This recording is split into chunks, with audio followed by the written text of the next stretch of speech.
Olá, família. Nós somos uma igreja família. E como a nossa família biológica, às vezes nós não podemos estar juntos, mas isso não quer dizer que nós deixamos de ser família. Nesses tempos difíceis, por causa do avanço do coronavírus, nossa igreja está tomando algumas posições de restringir as atividades presenciais. Então a nossa semana será online. Queremos fazer a nossa parte, evitando a transmissão em massa desse vírus. Portanto, em cada dia você vai receber uma mensagem encorajando a sua fé, despertando cada dia você para um tempo novo com Deus e também trazendo um tempo de edificação para que você possa continuar sendo usado a sua família e as pessoas ao seu redor. Nós cremos, esse tempo vai passar e a igreja do Senhor estará ainda mais forte, proclamando a verdade de Jesus e abençoando as pessoas. Assista agora uma mensagem nossa para essa semana online e que Deus abençoe muito você.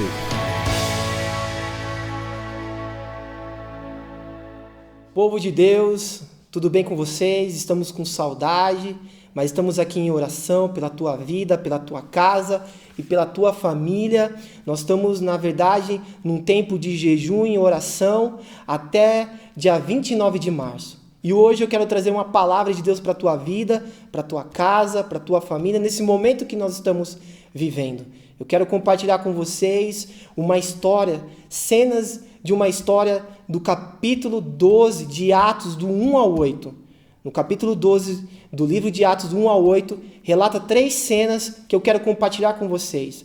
E a primeira cena que eu já vejo de cara ali, lendo a palavra de Deus, no verso 1, é que Herodes se levanta contra a igreja. A igreja estava vivendo um tempo de paz, mas em um momento Herodes começa a se levantar contra os cristãos da época.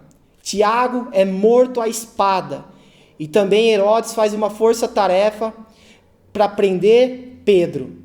Pedro é preso, Tiago é morto, e essa é a primeira cena dessa história.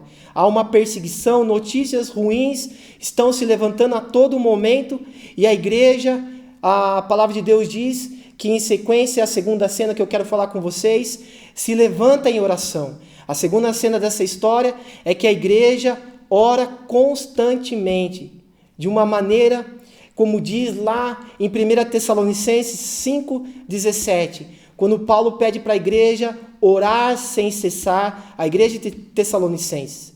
Então, a primeira cena é que Herodes se levanta contra a igreja, contra os cristãos da época, contra a vida de Tiago. Tiago é o primeiro apóstolo a ser morto, a espada, Pedro é preso, e logo em seguida a igreja começa a orar, levantar um clamor pela vida de Pedro, que está preso na prisão.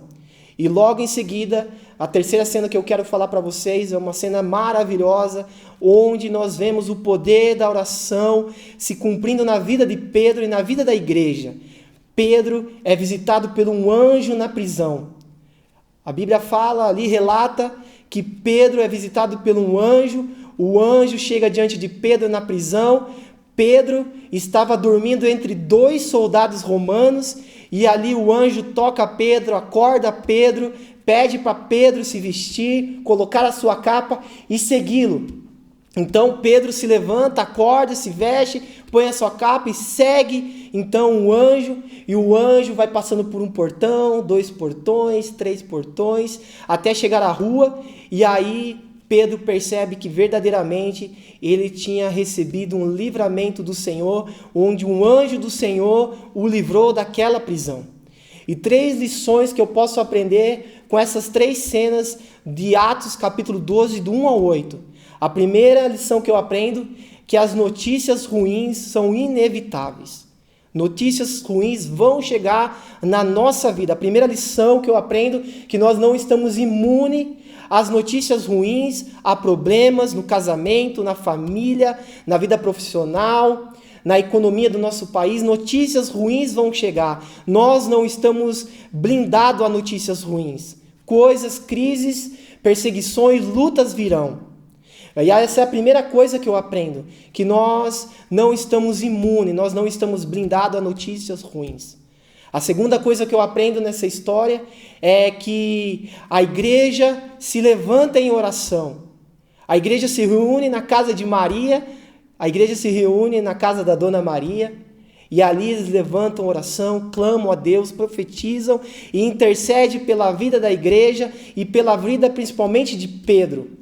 Então, eu creio muito nisso, eu acredito muito nisso, que esse é o momento, trazendo para os dias de hoje, da nossa igreja.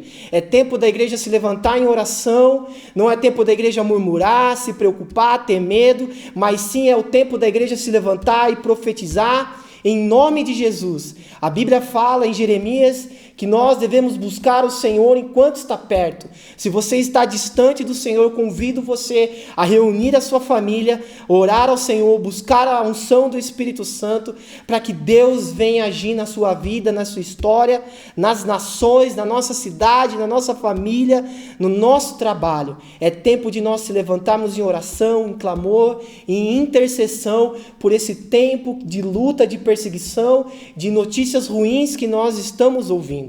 E a terceira lição que eu aprendo é uma lição que eu creio que ainda Deus responde a nossas orações. No livro de Atos ainda, no capítulo 9, verso 40, Pedro vai até a casa de uma menina que ele soube que ela tinha morrido.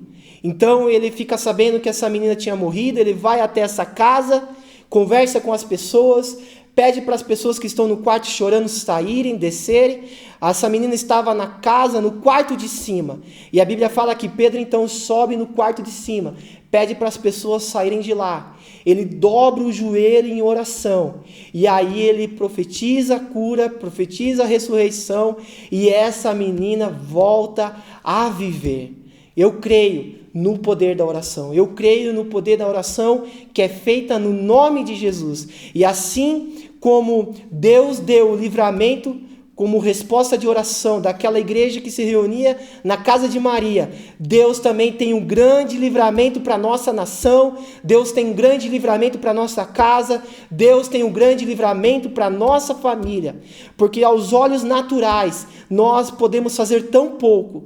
Aos olhos do homem, nós podemos fazer tão pouco. Aos olhos da ciência, da medicina, nós somos tão limitados. Mas aos olhos de Deus, pelos olhos da fé, nós cremos no sobrenatural de Deus. O sobrenatural de Deus é o milagre. O milagre não se explica, milagre se vive. Então eu queria deixar essa palavra com você, que nós podemos ouvir notícias ruins sim. A notícia ruim pode bater a qualquer momento na nossa porta, mas que nós não devemos ficar de braços cruzados. Se nós não podemos abraçar, se nós não podemos cumprimentar, nós podemos dobrar o joelho com a nossa família agora e clamar o Deus das nossas vidas. Clamar por Jesus, que é o nosso porto seguro. Ele é o Deus do meu, do teu e do nosso milagre. Ele tem provisão para nossas vidas. E através da oração da igreja, através da oração da sua família, da intercessão, a Bíblia fala que através da oração de um justo, muito pode ser os efeitos. E eu creio que Deus vai enviar sinais, Deus vai enviar livramentos, Deus vai enviar um milagre na hora certa para a tua casa, para a tua família, para a nossa nação e para as nações. Fica com essa palavra nesse dia, que Deus possa abençoar a sua vida e continue firme nesse propósito de oração e jejum até o dia 29 de março. Que Deus te abençoe, um forte abraço e fique com Deus.